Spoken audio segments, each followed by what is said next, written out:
Right, Jade, before we let you go, of course, we're anticipating a whole lot more people to start arriving where you're at. We can see some of those seats slowly starting to fill up. But part of the reflections that have come up, at least in the past week, is the extent to which the former minister really drove home the principle of non-racialism within the ANC itself. And this manifested in last night's memorial, also held in KZN yesterday. That's very true. And at the memorial, we heard lifelong friend Mac Maharaj also sharing those sentiments and saying that, the former minister wasn't about having a traditional funeral, a traditional Hindi funeral. He wanted his funeral to embrace all cultures, to embrace non-racialism, as you said, Ayanda. It was all about democracy for him.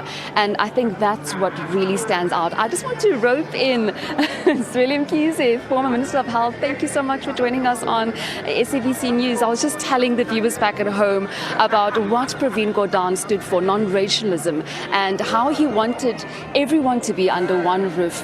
And that's what the family wanted as well, the celebration of his life. Yes. Well, firstly, we would like to convey our condolences once again to the family and all the comrades who worked with him and the communities that he served, and his colleagues in government and also in the leadership of the African National Congress.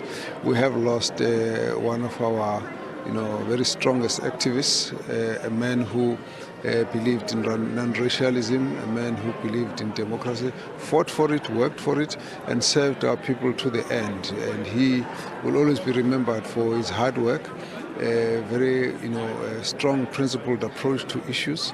And over the history, we've all learned to know how to rely on him and working with him, his approach to getting the best strategy to get things to move on. He's really been one of those strong fighters for democracy.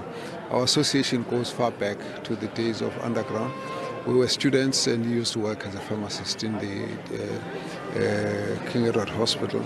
And so we used to run our underground operations together. You had to be very reliable, you had to be trustworthy, you had to be very disciplined when you work in that kind of environment. And we worked like that for a long time until I had to go to exile. In fact, I recall that we were part of the same underground machinery which was commanded by Ahmed Ibrahim, who ultimately was a Deputy Minister of International Relations.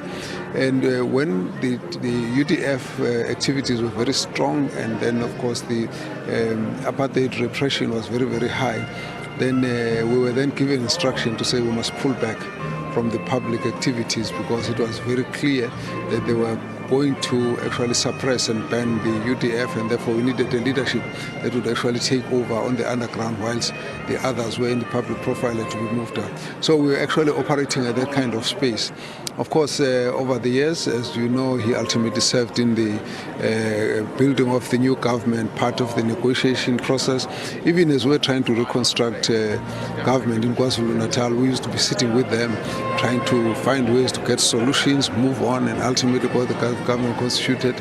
And over a period as well, he had served on the SARS part, and I think there he also made a very, very good contribution because the institution of SARS as a commissioner actually ensured that it was able to generate the resources that the country needed. We needed lots of resources, and we needed to make sure that the government doesn't fail. And so, of course, he was able to rise up to the challenge there. So we are here today reminiscing over the past and also looking back at some of that generation that made a contribution from very young age, and all they knew was struggle, all they knew was service, all they knew was working for our people and for trying to usher in this democracy. I think President Oliver Tambo used to say that it's when you think that the fighting for democracy is difficult, wait until you achieve it. To actually entrench it, to defend it, to make it prosper, to make it deliver for our people is even a bigger task, and I think that's where we are. We're going through lots of challenges, but of course it's difficult to lose people who have made the kind of contribution that he has made, and we really hope that some of the legacy of the work that he has put into this whole building of this country, this whole non-racial society, this democratic society, will actually linger on and last on with all of us. I think it's important also to get a message for South Africans to understand that we are actually one people. We are in one country. We were all oppressed, particularly the black people, Indian, African, colored, but we're effectively the same people. And when we talk about South Africa, belongs to all who live in it. We need to actually make that dream, that vision of a one united, diverse, but united South African population to be a dream, so that our children don't have to go through the things we have to go through as young people. Our children have to understand, respect each other, understand the diversity, the fact that our Constitution protects everybody's religions, everybody's belief, everybody's nationality, everybody's sense of belonging and identity is all protected, but we all are one people. And that message for me is what, when we look back at the life of Comrade Pravin Gordhan, must always revive, particularly amongst our own people. We have to deal with the problems of poverty, inequality, and make everyone feel that South Africa is the ideal country, is a country of their dreams, and that in future we don't have to go through the violence, the fighting, the hatred, the division, the discrimination that we have fought and put behind us. Really, we need to look at how we can usher on a very humane society where everybody is accepted and belong together. And so that's, those are the memories that we get when we think of Comrade Pravin, and we say farewell, brother, we'll meet, because this is life. It's a journey, to eternity. We all are coming onto that on the same path. And Mr. Mkhize, before I let you go, and we've been asking many of those that we've interviewed, what is the one memory, share a light-hearted memory or a joke that you and the former minister had? Well, it's always very difficult, but I think one can just recall the days. Our life was always struggle, but we had this whole campaign about anti-South African Indian Council, and then on the other hand we also had the community activities. So we came out and you had for the first time, a huge march of people coming from the Indian community. And we went around and said, but how did this come around?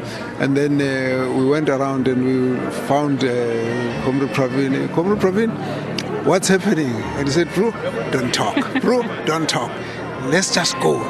And of course, he was like that. He never wanted you to go into what he was doing, but the results must speak for themselves. And we looked out and we looked at the photos, we looked at the masses of the people there, and we looked around and said, wow, for a pharmacist to have done well. And we all laughed, because it had nothing to do with his training, it had something to do with his service to the community. And that's how it used to be. You sit there and you think everything is nice and quiet, but later on you realize the man has been working throughout the day and night, and that was Pravin for you.